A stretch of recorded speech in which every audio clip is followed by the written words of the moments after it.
আসসালামু আলাইকুম। আমেরিকা 1945-এ জাপানের ওপর দুইটা নিউক্লিয়ার বম ফেলে দেয়।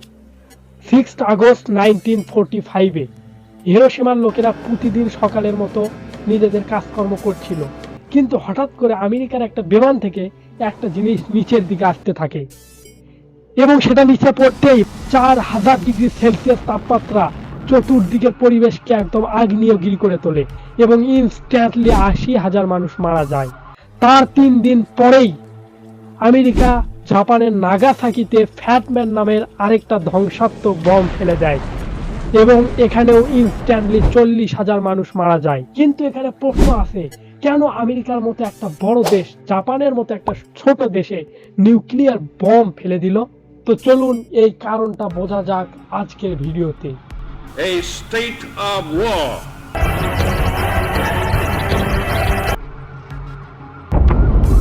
তো আমেরিকার মতো একটা বড় দেশ কেন জাপানের উপর আক্রমণ করলো, দুইটা অ্যাটমিক বম ফেললো? এটা জানতে হলে আমাদেরকে ফিরে যেতে হবে 1900 সালের দিকে। সেই সময় আসলে জাপান কান্ট্রিটা জাপান ছিল না, ওখানে জাপানিজ এম্পায়ার ছিল। ইন্দোনেশিয়া, মায়ানমার, কম্বোডিয়া, চায়নার কিছু অংশ সহ বিভিন্ন দেশ জাপানিজ এম্পায়ারের অন্তর্গত ছিল এবং জাপান পরিকল্পনা করছিল সকল দেশ নিয়ে একটা গ্রেটার এশিয়া বানানোর। তো ওয়ার্ল্ড ওয়ার টু এ দুইটা দল মুখোমুখি ছিল। এক নম্বর হচ্ছে এক্সিস পাওয়ার, জার্মানি, ইতালি এবং জাপান, তিনটা দেশ মিলে ছিল এক্সিস পাওয়ার। জাপান ও জার্মানি যেরকম হিটলার ইউরোপে বিভিন্ন দেশ দখল করার চেষ্টা করছিল, সেরকম জাপান ও এশিয়ায় একের পর এক রাষ্ট্র দখল করছিল। এবং অন্যদিকে ছিল অ্যালাইস পাওয়ার, আমেরিকা, গ্রেট ব্রিটেন এবং সোভিয়েত ইউনিয়ন। এখন আমেরিকা প্রথম দিকে তো ওয়ার্ল্ড ওয়ার টু এ পার্টিসিপেট করেনি, কারণ ওয়ার্ল্ড ওয়ার ওয়ানে যে আমেরিকার ক্ষতি হয়েছে, তারা চাচ্ছিল না যে আমরাও ওয়ার্ল্ড ওয়ার টু এ পার্টিসিপেট করে আমাদের ক্ষতি হোক। কিন্তু জাপান যে এশিয়ায় একের পর এক রাষ্ট্র দখল করে নিয়ে যাচ্ছে, অন্যদিকে হিটলার তো ইউরোপে একের পর এক রাষ্ট্র দখল করছেই, এটা দেখে আমেরিকা ভাবে আমাদেরকে কিছু না কিছু তো করতে হবে। তো তারা প্ল্যান করে জাপানের ইকোনমিকে ডিস্ট্রয় করার। এই জন্য তারা জাপানে স্টিল, আয়রন, কপার সাপ্লাই করা বন্ধ করে দেয় এবং এক সময় তেল সাপ্লাই করাও বন্ধ করা দেয়। কথা হচ্ছে আমেরিকা থেকেই সেই সময় জাপানে 80% অয়েল আসতো। তো যখন তারা এটা বন্ধ করে দেয়, জাপানের ইকোনমি একদম ক্রাশ করে যায় এবং আমেরিকা শর্ত দেয় যে আমরা আমাদের তেল সাপ্লাই করা ফেরত দিব যদি তোমরা চায়নার কিছু অংশ যে দখল করে রেখেছো সেইটা ফেরত দাও, এবং জার্মানি এবং ইতালির সাথে তোমরা যে অ্যালায়েন্স করে রেখেছো এই অ্যালায়েন্সটা তোমরা ভেঙে দাও। কিন্তু এরকম করলে তো জাপানের যে গ্রেটার এশিয়া বানানোর স্বপ্ন সেইটা ভেঙে যাবে। এই জন্য জাপান প্ল্যান করে যে এশিয়ায় ইন্দোনেশিয়া এবং মালয়েশিয়া এই দেশগুলোতে তেল অনেক বেশি আছে, কিন্তু সমস্যা হচ্ছে ইন্দোনেশিয়া সেই সময় ডাচদের কন্ট্রোলে ছিল এবং মালয়েশিয়া ব্রিটিশ মালায় ছিল এবং ব্রিটেন এবং ডাচরা ছিল আমেরিকার অ্যালায়েন্স। এবং অন্যদিকে জাপান যখন ফিলিপিন রাষ্ট্রকে দখল করতে যেত, তখন অটোমেটিকলি আমেরিকা জাপানকে আক্রমণ করতোই। তো তারা আগে প্ল্যান করে যে আমাদেরকে আমেরিকার মিলিটারি বেসিসে আক্রমণ করতে হবে। এই প্ল্যানে 7 ডিসেম্বর 1941 সালে জাপান আমেরিকার পার্ল হারবারে আক্রমণ করে এবং আমেরিকার মিলিটারির অনেক বড় ক্ষতি করে।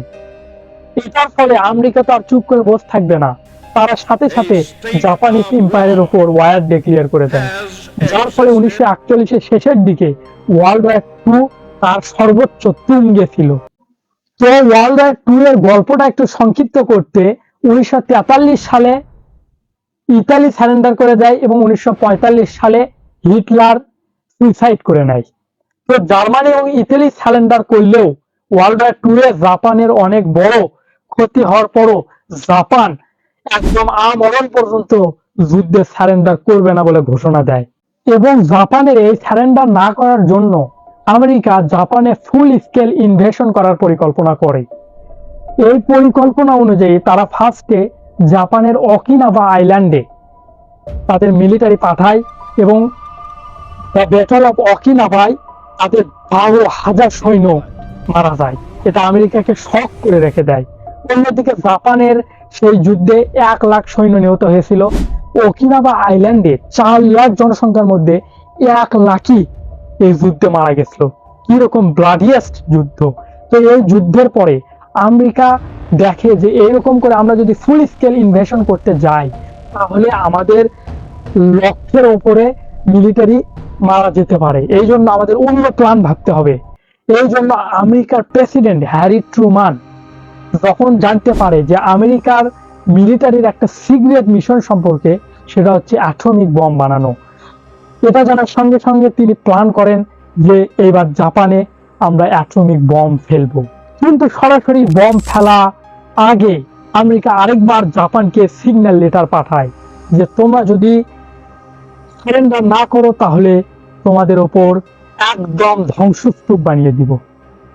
কিন্তু ক্লিয়ারলি বলা হয় না যে অ্যাটমিক বম ফেলানো হবে।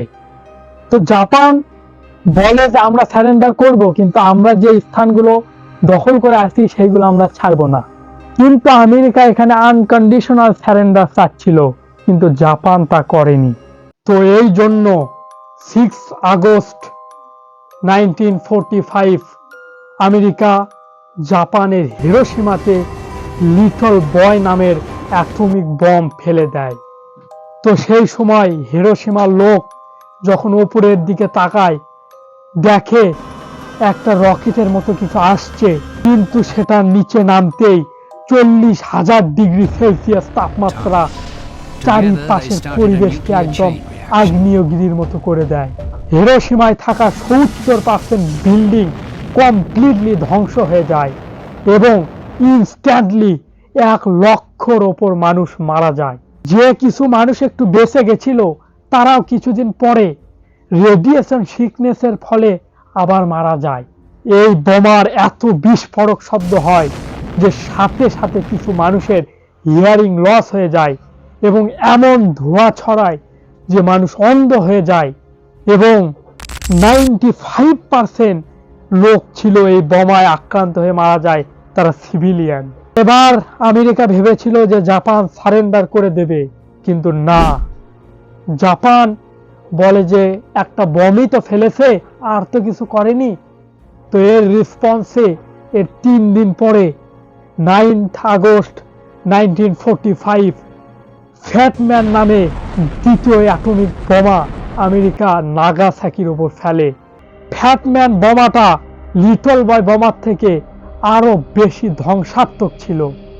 এত বেশি টেম্পারেচার হয়েছিল যে এমন জোরে বাতাস বইছিল যেন একটা হারিকেন সৃষ্টি হয়ে গেছিল। তার কিছুক্ষণ পরে দেখা যায় আকাশ থেকে বৃষ্টি নামে, কিন্তু সেই বৃষ্টিটা ছিল টক্সিক রেইন। তো এই দুইটা ধ্বংসাত্মক বোমার পরেও জাপানের প্রেসিডেন্ট এখনো সারেন্ডার করতে চায়নি। কিন্তু সারেন্ডার না করলে আমেরিকা আস্তে আস্তে জাপানের কয়টা শহরে যে বোমা ফেলবে এর ভয়ে তারা সারেন্ডার করে দেয়। তো হিস্ট্রি নিয়ে যদি আপনারা আরো ভিডিও পেতে চান অবশ্যই আমার চ্যানেলটি সাবস্ক্রাইব করে রাখবেন। ধন্যবাদ সবাইকে।